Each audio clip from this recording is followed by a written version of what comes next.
स्वामी अविमुक्तेश्वरानंद के खिलाफ एफआईआर के आदेश, नाबालिग से यौन शोषण के मामले में एफआईआर के आदेश। आशुतोष ब्रह्मचारी ने अर्जी दाखिल की थी। शिष्य मुकुरानंद गिरी पर भी एफआईआर के आदेश है। स्पेशल पॉक्सो कोर्ट ने ये एफआईआर के आदेश दिए हैं।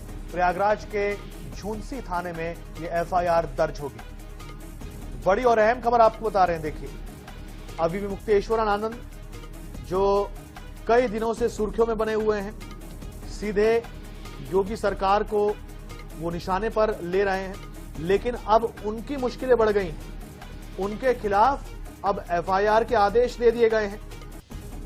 आपको बता दें कि कुछ दिन पहले अविमुक्तेश्वरानंद ने योगी आदित्यनाथ की सरकार को, या ये कहे कि सीधा मुख्यमंत्री योगी आदित्यनाथ को ये चैलेंज दिया था कि 40 दिनों में वो गौ हत्या बंद करवाएं, और उन्हें ये भी चैलेंज दिया था कि अगर ऐसा नहीं होता तो उनके हिंदू होने पर वो विचार करेंगे। ऐसा उन्होंने कमेंट किया था। तो ये टसल अब और आगे जाता दिख रहा है, ये विवाद थमता नहीं दिख रहा है। अब अविमुक्तेश्वर आनंद पर एफआईआर के आदेश दे दिए गए हैं। नाबालिग से यौन शोषण का ये मामला, और इस पर एफआईआर के आदेश दिए गए, और उनके शिष्य पर भी एफआईआर के आदेश दिए गए हैं। स्पेशल पॉक्सो कोर्ट ने यह एफआईआर के आदेश दिए। प्रयागराज के झुंसी थाने में अब एफआईआर दर्ज होगी।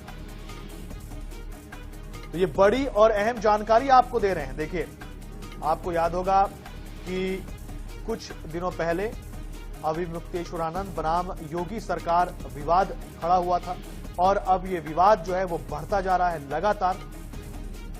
सीधे उन्होंने आलोचना की थी योगी आदित्यनाथ की, जो कि मुख्यमंत्री हैं उत्तर प्रदेश के, और उसी सरकार के कुछ मंत्रियों ने इनके साथ में बयान दिया था, यानी कि इनकी तरफ से खड़े होकर बयान दिया था। और अब ये विवाद और आगे बढ़ता जा रहा है। सीधे अब अविमुक्तेश्वरानंद स्वामी पर एफआईआर के आदेश दिए गए हैं। उनके शिष्य पर भी एफआईआर के आदेश दिए गए हैं। नाबालिग से यौन शोषण के मामले में एफआईआर के आदेश दे दिए गए। आशुतोष ब्रह्मचारी ने अर्जी दाखिल की थी। देखिए, बहुत बड़ी और अहम खबर आपको बता रहे हैं। तो शंकराचार्य स्वामी अविमुक्तेश्वरानंद सरस्वती के खिलाफ नाबालिग बच्चों के यौन शोषण के एफआईआर दर्ज करने के आदेश प्रयागराज की पॉस्को कोर्ट ने दे दिए हैं। जगत गुरु रामभद्राचार्य के शिष्य आशुतोष ब्रह्मचारी महाराज ने कोर्ट में 2 बच्चों को पेश करके यह आरोप लगाए थे। तो सहयोगी तौकीर किदवई हमारे साथ में हैं अधिक जानकारी के लिए। तौकीर, ये जो विवाद है स्वामी अविमुक्तेश्वरानंद बनाम योगी सरकार, या तो फिर सीधे योगी आदित्यनाथ, अब ये बड़ा होता जा रहा है, क्योंकि स्वामी जी के खिलाफ सीधा एफआईआर के अब आदेश हो गए हैं। हाँ, देखिए, बिल्कुल उत्तर प्रदेश की राजनीति के लिए तो ये बहुत ही अहम है, क्योंकि इस तरह का आदेश आना कहीं ना कहीं राजनीतिक भूचाल जरूर रहेगा। अभी डिप्टी सीएम ब्रजेश पाठक ने बटुक ब्राह्मणों के साथ जो मारपीट हुई प्रयागराज में, उसको लेकर कहा था कि वो गलत हुआ है, और इस तरह के जो लोग इसमें शामिल हैं उनको पाप पड़ेगा, आजीवन पाप पड़ेगा। फिर उसको दूसरे दिन उन्होंने वहां पर बटुक ब्राह्मणों को अपने घर पर बुलाया, और इस पर एक ब्राह्मणों को भोज कराया, उनका तिलक लगाया, उनका सम्मान किया। यानी कि जो ब्राह्मण राजनीति है वो लगातार यहाँ पर चर्चा में है। उसके अलावा आज सुबह की बात की जाए तो आज भी उत्तर प्रदेश में यूजीसी को लेकर और शंकराचार्य के समर्थन में एक बड़ी संख्या में लोग सड़कों पर उतरे थे। कहीं न कहीं ये मामला तूल पकड़ रहा है राजनीतिक गलियारों में भी, और उसके अलावा जो राजनीतिक दल है उनके लिए भी एक बहुत बड़ा मुद्दा बना हुआ है। फिलहाल इस तरह का आदेश कहीं ना कहीं सीएम योगी आदित्यनाथ के लिए थोड़ा सा झटका जरूर होगा, क्योंकि अब इसमें और बात तूल पकड़ेगी। कहीं ना कहीं शंकराचार्य के समर्थन में लोगों की जो संख्या है वो इसमें और बढ़ सकती है, क्योंकि जो आशुतोष पांडे हैं जिनकी तरफ से ये अर्जी दी गई थी, उनका एक पुराना इतिहास है, वो सीएम योगी के करीबी भी बताए जाते हैं। तो कहीं ना कहीं इसके पीछे भी एक बड़ी वजह मानी जाएगी कि उनकी वजह से ही इस तरह की अर्जी कोर्ट में दी गई थी। फिलहाल अब देखना होगा कि आगे इस पूरे मामले में क्या होता है, लेकिन यह माना जा रहा है कि जो राजनीतिक दल है वो इसे मुद्दा जरूर बनाएंगे।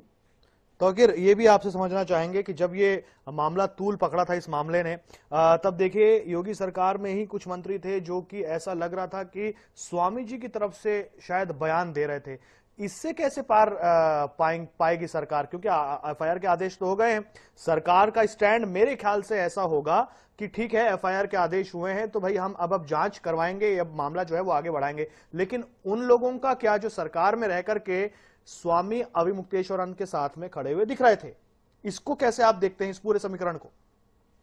देखिए, इस पूरे मामले को अगर आप देखेंगे तो दो मामले लगातार, एक यूजीसी का मामला और उसके साथ ही शंकराचार्य का मामला। ये पूरे मामले में जो ब्राह्मण समाज था वो खासकर सड़कों पर था। उसने ये भी कहा कि जो डिप्टी सीएम ब्रजेश पाठक हैं उन्होंने उसके मुद्दे सुबह उनका साथ नहीं दिया। शंकराचार्य के जो शिष्य थे उनके साथ वहां पर अभद्रता की गई, मारपीट की गई प्रयागराज में स्नान के दौरान, और इसीलिए वो उनके समर्थन में कई नेता खड़े नजर आए थे और लगातार बयानबाजी भी शंकराचार्य के समर्थन में होती। खासकर डिप्टी सीएम ब्रजेश पाठक के साथ ही जो केशव प्रसाद मौर्य डिप्टी सीएम, उन्होंने भी कहा था कि वहां पर गलत हुआ और वो हमारे पूजनीय है, वो शंकराचार्य हैं। जी तौकीर, जानकारी के लिए बहुत धन्यवाद आपका। बिल्कुल अब देखना होगा कि अब आगे क्या कार्रवाई होती है।